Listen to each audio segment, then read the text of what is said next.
बोलना तो 3 वर्ष की उम्र में सीख जाता है, लेकिन कब, कहां और क्या बोलना है यह सीखने में सारी उम्र चली जाती है। आपकी सरलता और विनम्रता और विद्वता को हम नमन करते हैं। अब आज का जो विषय है, हम और हमारा समाज कैसे समृद्ध हो, उस विषय को लेकर आचार्य योगेंद्र याचिक जी हमारे मध्य उपस्थित है। मैं ससम्मान उन्हें मंच पर आमंत्रित करता हूं कि वे आए और हम सबका मार्गदर्शन करें। आइए बड़ी तन्मयता से हम उनकी बातों को श्रवण करें और जीवन में लाएं। आचार्य योगेंद्र याचिक जी। तो थोड़ी सी देर के लिए अपना संवाद आपके बीच में रखूंगा, और जैसा कि आपको विदित है कि पूर्व से निर्धारित विषय है कि हम और हमारा समाज समृद्ध कैसे बने। आर्य समाज और ऋषि दयानंद का ये चिंतन था, और आर्य समाज का जब उद्देश्य आप देखेंगे तो उस उद्देश्य को प्रदर्शित करते हुए महर्षि दयानंद सरस्वती आर्य समाज के 6वें नियम में लिखते हैं, और वहां पर वो लिखते हैं, संसार का उपकार करना इस समाज का मुख्य उद्देश्य है। और इस वाक्य को फिर अर्थात करके वो खोलते हैं, और खोलते हुए कहते हैं, शारीरिक, आत्मिक और सामाजिक उन्नति करना। ये 3 चीजें हैं, शारीरिक, आत्मिक और सामाजिक। तो शारीरिक आत्मिक जो उन्नति है वो तो हमारी उन्नति है, और जो सामाजिक उन्नति है वो समाज की उन्नति है। इन तीनों की आवश्यकता मनुष्य को सदा पड़ती रहती है। और आप विचार करके देखिएगा कि इस धरती पर अगर मनुष्य की सबसे बड़ी कोई खोज है, एक इस धरती के अंदर इस समय वर्तमान में है, पूरी दुनिया के सबसे बड़े वैज्ञानिक माने जाते हैं, और उनको पूरी दुनिया स्टीफन हॉकिंग्स के नाम से जानती है। और उस व्यक्ति की यह विशेषता है कि उसकी केवल गर्दन काम करती है, नीचे का शरीर उसका काम नहीं करता है। जब 23 वर्ष की अवस्था के वो थे तो वो लिखते हैं अपने जीवन की डायरी में कि मेरे मन के अंदर एक भाव था कि मैं पढ़ूंगा, लिखूंगा, अच्छी एक नौकरी कोई क्लर्क की कर लूंगा, और जिस लड़की से मैं प्रेम करता हूं उससे मैं विवाह करके अपने जीवन को यापित करूंगा, और अपना एक सुंदर सा घर होगा, अपनी व्यवस्थाएं होंगी, जैसे एक नवयुवक के मन के अंदर भाव होते हैं। लेकिन कहते हैं ईश्वर को कुछ और मंजूर था, और जैसे ही 24 वर्ष की अवस्था में वो पहुंचे हैं तो उनके पूरे शरीर के अंदर जो है लकवा मार गया। जब लकवा मारा तो स्टीफन हॉकिंग्स को जितनी गालियां आती थी उन्होंने भगवान को दी, तुम्हारा लाख लाख धन्यवाद है। तो लोगों ने पूछा, 23 वर्ष की 24 वर्ष की अवस्था में बहुत गालियां दे रहे थे और आज भगवान का धन्यवाद कर रहे हो? तो वो कहता है कि अगर मेरा भगवान ये शरीर खराब न करता तो शायद मैं एक सामान्य क्लर्क बन करके रह जाता।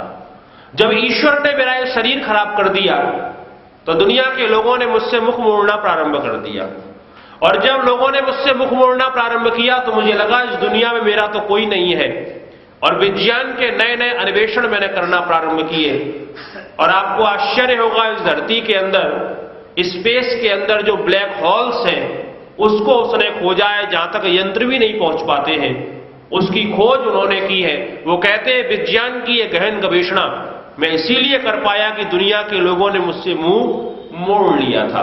और वो कहता है कि जिस लड़की से मैं प्रेम किया करता था, जो प्रेम के बड़े बड़े वायदे मेरे साथ जिसने किए थे, जीने मरने की कस्में खाई थी, मेरे लुंज पुंज शरीर को देख करके वो भी मुझे छोड़ करके चली गई। लेकिन मेरे इस लुंज पुंज शरीर के साथ में रह करके, जिसने मेरे लुंज पुंज शरीर को देख करके भी मेरे साथ विवाह करके मेरे साथ रहना स्वीकार किया, उस देवी ने मुझे प्रेम की परिभाषा समझाई कि प्रेम शरीर के साथ नहीं होता है, प्रेम तो आत्मा के साथ में होता है। वो कहता है ईश्वर तेरा लाख लाख धन्यवाद है। वो स्टीफन हॉकिंग्स और दुनिया के तमाम वैज्ञानिक बैठे हुए थे, और उस पूरे के पूरे सेमिनार के अंदर इस बात पर विचार चल रहा था कि हम लोगों ने आज तक जो भी खोजें की हैं, उन खोजों में सबसे बड़ी खोज कौन सी है? तो सारे के सारे वैज्ञानिक, किसी ने कहा साहब हमने ये जो एरोप्लेन खोजा है ये हमारी बहुत बड़ी खोज है, किसी ने कहा साहब ये हमने जो चांद पर पहुंच गए हैं ये हमारी बहुत बड़ी खोज है, किसी ने कहा साहब हम जो है ये मंगल के अंदर जीवन ढूंढ रहे हैं, ये हमारी बहुत बड़ी खोज है। और प्रसंगवश में निवेदन कर दूं कि पाश्चात्य जगत जो है वो मंगल पर जीवन ढूंढने का प्रयत्न कर रहा है, लेकिन हमारे ऋषियों ने कहा मंगल पर जीवन मत ढूंढो, जीवन में मंगल ढूंढने का प्रयत्न करो। और आप अगर जीवन में मंगल ढूंढने का प्रयत्न कर लेंगे तो आपको फिर वो वाले मंगल खोजने की आवश्यकता नहीं पड़ेगी। किन्हीं वैज्ञानिकों ने कहा कि साहब हमने जो है माइक्रोफोन बनाया, ये हमारी बहुत बड़ी खोज है। किसी ने कहा कि हमने टीवी बनाई, ये हमारी बहुत बड़ी खोज है। जब सारे वैज्ञानिक बोल चुके तो स्टीफन हॉकिंग्स का नंबर आया। वो कहते हैं कि देखो आपने जितनी चीजें बताई हैं वो दूसरे नंबर की, तीसरे नंबर की, चौथे नंबर की तो हो सकती हैं, लेकिन पहले नंबर की वो खोजें नहीं है। तो कहा आप क्या सोचते हैं मनुष्य की सबसे बड़ी खोज क्या है? तो स्टीफन हॉकिंग्स कहते हैं इस दुनिया के अंदर मनुष्य की अगर सबसे बड़ी कोई खोज है तो वो खोज ये है कि मनुष्य ने समाज का निर्माण किया है। और अगर मनुष्य समाज का निर्माण न करता तो दुनिया के अंदर आज जितनी खोजें हुई हैं वो खोजें नहीं हो सकती थी। तो मनुष्य की सबसे बड़ी खोज ये है कि मनुष्य ने समाज का निर्माण किया है। आप विचार करके देखिए, अगर ये समाज ना होता, आप क्या समझते हैं कि ये लाइट अकस्मात नीचे उतर करके आ गई? कितने लोगों ने इसमें अपने जीवन को खपाया। सबसे पहले तांबे के तार को आकाश के अंदर छोड़ा गया और बिजली के करंट को वहां पर महसूस किया गया। फिर धीरे धीरे करके उसको नीचे लेकर के आए, फिर उसको एकत्रित करने की व्यवस्थाएं बनाई गई, फिर वो तार में दौड़ाने की व्यवस्था बनाई गई। फिर जिसने ये बल्ब का निर्माण किया है वो व्यक्ति 300 बार असफल हुआ। जो बल्ब का निर्माण करने वाला व्यक्ति जब 300 बार असफल हुआ तो उससे पत्रकारों ने पूछा कि आप तो 300 बार असफल हो गए हैं, आप क्या कहना चाहेंगे इस बारे में? तो उसने गरजते हुए कहा भैया तुम ऐसा क्यों कहते हो मैं असफल हुआ? अरे मैं असफल नहीं हुआ हूं, मैं सफल हुआ हूं। बोले कैसे सफल हुए हो? बोले मैंने पूरी दुनिया को यह बता दिया कि इन 300 प्रकार से बल्ब का निर्माण कभी भी नहीं हो सकता है। अब आपको अगर जीवन के अंदर बल्ब का निर्माण करना है तो इन 300 प्रकार से कभी भी जीवन में बल्ब का निर्माण मत करने लगना, कोई दूसरे उपाय से करना। वो कहता है मैं सफल नहीं हुआ। इतने बड़े परिश्रम के बाद में आज अगर हम स्विच ऑन करते हैं तो लाइट तुरंत जल जाती है। अगर ये समाज ना होता, जो वैज्ञानिकों की एक लंबी परंपरा इसमें लगी है, तो निश्चित रूपेण ये काम पूरा नहीं हो पाता। आज आप देखेंगे समाज के द्वारा ही दुनिया के सारे काम हम कर रहे हैं।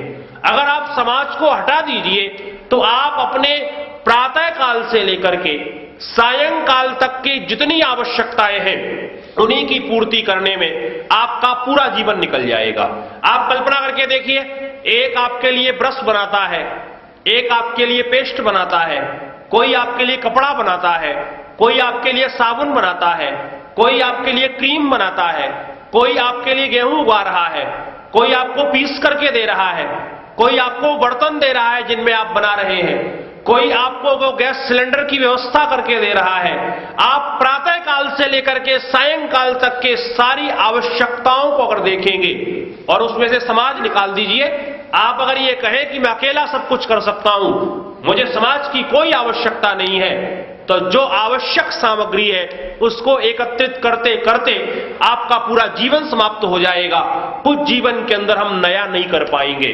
तो मनुष्य की जो सबसे बड़ी खोज है कि मनुष्य ने समाज का निर्माण किया है, ये अद्भुत चिंतन है उस मनुष्य का। और एक बात का स्मरण रखना, संस्कृत के हमारे पूज्यपाद आचार्य जी बैठे हुए हैं, संस्कृत में 2 शब्द आते हैं, एक समाज आता है और एक समझ आता है।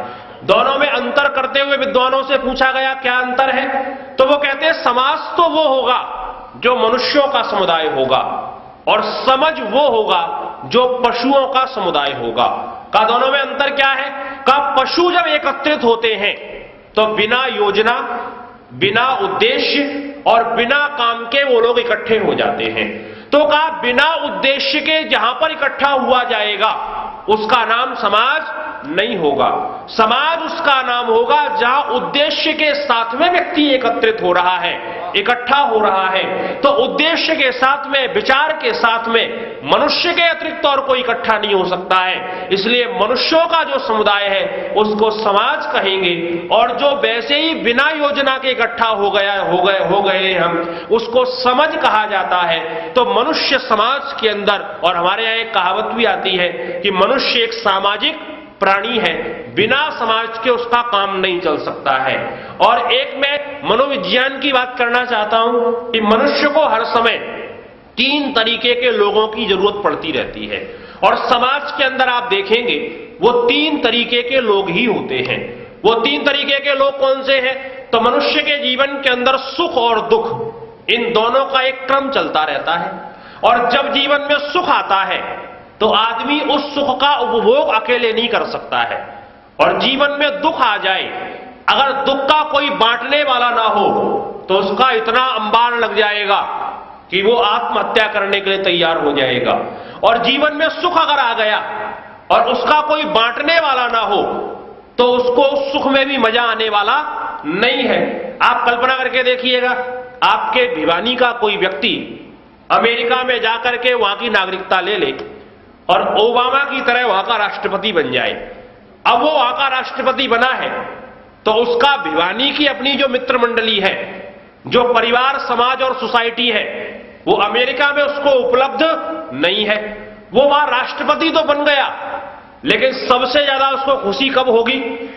जब उसकी राष्ट्रपति बनने की सूचना भिवानी के अंदर आ जाएगी, और उसके लोग जब जश्न मनाना शुरू करेंगे तो सुख जितना बांटा जाएगा वो बढ़ता है। तो मनुष्य को अपने जीवन के अंदर ऐसे लोगों की आवश्यकता होती है कि जब उसके जीवन में सुख आए तो उसके सुख को देख करके उससे ज्यादा सुखी होने वाले लोगों की आवश्यकता उसको होती है हर समय। उसके जीवन में अगर दुख आए तो उसके दुख में दुखी होने वाले लोगों की आवश्यकता भी उसको पड़ती है। तो एक वर्ग उसको वो चाहिए जो उसके सुख में और उसके दुख में उससे ज्यादा सुखी और दुखी होने वाले लोगों का हो। तो समाज के अंदर ऐसे कौन से लोग होते हैं जो हमारे सुख में और हमारे दुख में हमसे ज्यादा सुखी और दुखी होते हैं? तो विद्वानों ने कहा कि वो हमारे माता पिता होते हैं। आप देखेंगे जीवन में कोई सुख आया तो जितनी प्रसन्नता हमको नहीं होती है, उससे ज्यादा प्रसन्नता हमारे माता पिता को होती है। कोई अगर एमए पास हो जाए तो एमए पास की खुशी उसको कम होगी, उसके माता पिता को ज्यादा खुशी होगी। माता पिता ने कॉलेज और स्कूल का कभी मुंह नहीं देखा, लेकिन इस बात का उसको अभिमान होता है दुनिया के अंदर कोई भी आदमी जब उन्नति करेगा, उसकी उन्नति को देख करके सारे लोग जलेंगे। इस धरती पर केवल 2 ही प्राणी हैं जिसको माता और पिता कहते हैं।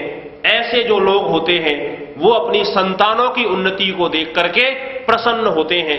अगर वो ऊंचे उठते हैं तो उनके मन के अंदर प्रसन्नता होती है। किसी आदमी को अगर गाली देना हो, वैसे गाली देना बहुत बुरी बात होती है, अभी पंडित जी सुना रहे थे, लेकिन अगर गाली देना हो तो आप मुझसे सीख लीजिए कैसे गाली दी जाती है। वैसे आती मेरे को भी नहीं, मैं किसी को गाली आदि नहीं देता हूं, लेकिन अगर आपको देना हो तो किसी को कहिए भाई साहब आप बहुत नालायक हैं, आप बहुत बदमाश हैं, बहुत बदतमीज आदमी है, आपको काम करने की तमीज नहीं है, आप चोरी भी कर लेते हैं, आप मदिरापान भी कर लेते हैं, आप जैसा निकम्मा नालायक आदमी मैंने कोई नहीं देखा है। साहब आप बोलते जाइए, वो गुस्से में आता जाएगा, और जैसे ही आपको मारने को हो तो एक बात कह देना, भाई साहब आपका बच्चा बहुत अच्छा है, देवता लड़का पाया है, बिल्कुल ऐसा लड़का तो धरती में ढूंढने से भी नहीं मिलेगा। वो आदमी साहब तुरंत कहेगा नहीं साहब बिल्कुल सही कह रहे हैं आप, हाँ मेरा बेटा बहुत अच्छा है। आपने उसको 50 गाली दी कोई बात नहीं, लेकिन उसके बेटे की एक प्रशंसा कर दी, वो 50 गालियां अपनी भूल जाता है। तो जो माता पिता समाज के अंदर होते हैं वो हमारे सुख में और हमारे दुख में हमसे ज्यादा सुखी और दुखी होने वाले होते हैं। उनको अगर सुख दिख जाए अपनी संतान का तो उससे ज्यादा सुखी होते हैं, अगर संतान के जीवन में दुख आ जाए तो उससे ज्यादा वो दुखी हो जाते हैं। लेकिन समाज के अंदर केवल उनसे काम नहीं चलता है, एक हमको ऐसा वर्ग भी चाहिए जो हमारे सुख में और हमारे दुख में हमसे ज्यादा सुखी दुखी ना हो, लेकिन हमारे बराबर सुखी और दुखी होने वाला भी हमको चाहिए होता है। और प्रत्येक माता पिता को आप देखेंगे, जैसे ही संतान योग्य होती है, बड़ी होती है, तो माता पिता कहते हैं इसका विवाह कर दो। और पहली बार जब विवाह का प्रस्ताव किसी के सामने आता है तो मन में भले ही लड्डू फूट रहे हो, लेकिन बाहर एकदम चमक कर कहता नहीं, मुझे विवाह नहीं करना है, अभी तो मेरी उम्र ही क्या हुई है, अभी तो मेरे खेलने खाने के दिन है, कहां मुझे झंझट में बांध रहे हो। और बच्चा भागता है, माता पिता उसके पीछे लगते हैं। कोई माता पिता से पूछे कि आपको क्या लेना देना है, जब वो शादी नहीं करना चाहता तो आप क्यों परेशान है कि ये शादी कर ले, नहीं करना चाहता मत करने दो उसको। तो माता पिता क्या कहते हैं, अब हमारा जीवन कितने दिन का है, अब हम इस दुनिया को छोड़ करके जाने वाले हैं, और हमको पता है कि इसके सुख और दुख में इससे ज्यादा सुखी और दुखी होने वाले हम लोग थे, लेकिन जब हम चले जाएंगे तब क्या होगा। तो उनसे पूछो कि जिसको तुम लेकर के आ रहे हो, क्या वो इसके सुख और दुख में इससे ज्यादा सुखी और दुखी होगी। तो वो कहते हैं नहीं, इसके हमारे बराबर तो सुखी दुखी नहीं हो सकती है, लेकिन इसके बराबर वो सुखी और दुखी होगी। क्योंकि समाज के अंदर एक दूसरा वर्ग होता है जिसको पति के लिए पत्नी होती है और पत्नी के लिए पति होता है, जो उसके सुख और दुख में बराबर के सहभागी होते हैं। और शायद मैंने एक दिन निवेदन किया था कि इस धरती के अंदर जब तक किसी का विवाह नहीं होता है तब तक उसको श्रीमान और श्रीमती नहीं कहते। जैसे ही विवाह हुआ वैसे ही स्त्रियां तो श्रीमती बन जाती हैं और पुरुष जो है वो श्रीमान बन जाता है। उसका एकमात्र कारण है, और कारण यह है कि जब भी आप किसी दूसरे के लिए निस्वार्थ भाव से सोचना प्रारंभ करेंगे, वेद के शब्दों में जैसे ही आपने परोपकार का कोई काम किया, वो काम आपका श्री बन जाएगा, और उस काम को करने के कारण से आप श्रीमान हो जाएंगे। तो जैसे ही पत्नी पति के बारे में सोचती है, पति पत्नी के बारे में सोचता है, वैसे ही वो श्रीमान और श्रीमती बन जाते हैं। मैं एक बात कहा करता हूं, जब तक मनुष्य का विवाह नहीं होता है, मनुष्य नितांत स्वार्थी होता है।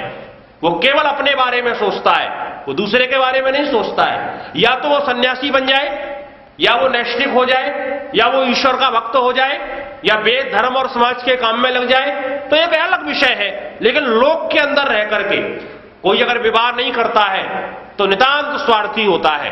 कभी अपने बच्चों से पूछ करके देखना, बेटा क्यों पढ़ रहे हो, कहता है अच्छे नंबर आए। पूछो अच्छे नंबर आएंगे उससे क्या होगा, कहीं की अच्छी नौकरी लग जाएगी। पूछे उससे क्या होगा, तो अच्छा घर बना लूंगा। उससे क्या होगा, अच्छी कार आएगी। उससे क्या होगा, फिर अच्छा विवाह हो जाएगा। फिर उससे क्या होगा, आनंद के साथ में घूमूंगा, मजे करूंगा। वो कोई भी काम करता है वो अपने लिए करता है, लेकिन जैसे ही विवाह होता है फिर वो काम अपने लिए नहीं होता है, फिर वो काम पत्नी का काम पति के लिए होता है और पति का काम पत्नी के लिए होता है। पहली बार अगर हमारी जेब पर किसी दूसरे का अधिकार होता है तो वो पत्नी का अधिकार होता है। आपकी अगर कोई जेब काट ले तो आप थाने में जाकर के रिपोर्ट लिखवा सकते हैं, लेकिन मैं नहीं समझता हूं कोई ऐसी स्त्री होगी जो अपने पति की जेब में हाथ साफ न करती हो। लेकिन आप जाकर के कभी रिपोर्ट नहीं लिखवा सकते थाने में कि मेरी पत्नी ने मेरी जेब काट ली है और इतने पैसे निकाल लिए हैं। वो आराम से निकाल लेती है, आप पूछो उससे, मुस्कुराते हुए कहेगी हाँ निकाल लिए। आप ये नहीं कह सकते क्यों निकाल लिए, क्योंकि आपकी संपत्ति पर आप उसका अधिकार मान रहे हैं। और ऋषि दयानंद कहते हैं कि विवाह के बाद में पति के लिए पत्नी और पत्नी के लिए पति आपस में बिक चुके हैं। उन्होंने शब्द का प्रयोग किया है, बिक चुके हैं। अगर आपको देखना है तो संस्कार विधि के अंदर आप देख लीजिए, जिस समय पाणी ग्रहण के मंत्रों की वो व्याख्या करते हैं वहां इस शब्द का वो प्रयोग करते हैं कि आपस में एक दूसरे के लिए बिक चुके हैं। जैसे बिकी हुई संपत्ति पर हमारा पूरा अधिकार होता है, ऐसे ही पत्नी पर पति का और पति पर पत्नी का पूरा अधिकार होता है। वो एक दूसरे की संपत्ति पर अपना पूरा अधिकार मानते हैं, एक दूसरे के सुख को वो अपना सुख मानते हैं, एक दूसरे के दुख को वो अपना दुख मानते हैं। लेकिन जैसे ही घर के अंदर संतान आ जाए तो फिर ना तो पिता का अपना कोई सुख होता है और ना मां का कोई अपना सुख होता है। अब अगर वो बच्चा हंसता है तो दोनों हंसते हैं, और बच्चा अगर रोता है तो दोनों रोते हैं, बच्चा अगर खाता है तो दोनों खाते हैं। और कभी आपने प्रयोग करके देखा होगा, मान लीजिए दोपहर के भोजन में मिठाई आई है और मिठाई आई, सब लोगों ने मिलकर के खाई और रात के भोजन के लिए एक पीस बच गई। अब कोई किसी के अंदर इतनी सामर्थ्य नहीं है कि उस मिठाई को खा ले। अब शाम के लिए एक मिठाई रख दी गई है, पिता भोजन करने के लिए बैठता है, मां जैसे ही कहती है वो मिठाई रखी हुई है तो पिता तुरंत कहता है, अरे आज तो मैंने इतना भोजन कर लिया है कि यहां तक भोजन आ गया, अगर मिठाई खा ली तो मुझे उल्टी हो जाएगी, इसलिए मिठाई मैं नहीं खा सकता हूं। फिर थोड़ी सी देर में मां कहेगी, अरे मेरे पेट में तो बहुत कस के दर्द हो रहा है, मैं तो मिठाई खा ही नहीं सकती हूं। वो जो मिठाई का पीस है वो किसके हिस्से में जाएगा? वो उस बच्चे के हिस्से में जाएगा।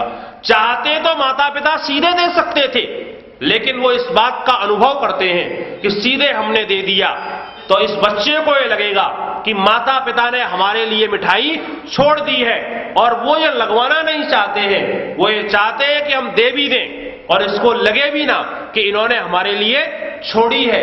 ये भाव पैदा होता है समाज के अंदर। अगर इस समाज को आप छोड़ दीजिए तो कहा कि एक तीसरा वर्ग होता है। एक वर्ग वो हो गया जो हमारे सुख में और हमारे दुख में हमसे ज्यादा सुखी और दुखी होने वाला हो। एक वर्ग वो हो गया जो हमारे सुख में और हमारे दुख में हमारे बराबर सुखी और दुखी होने वाला हो। लेकिन एक तीसरा वर्ग है कि हमारे सुख और दुख में हमसे ज्यादा सुखी दुखी ना हो सके, हमारे बराबर सुखी दुखी ना हो सके, लेकिन हमसे कम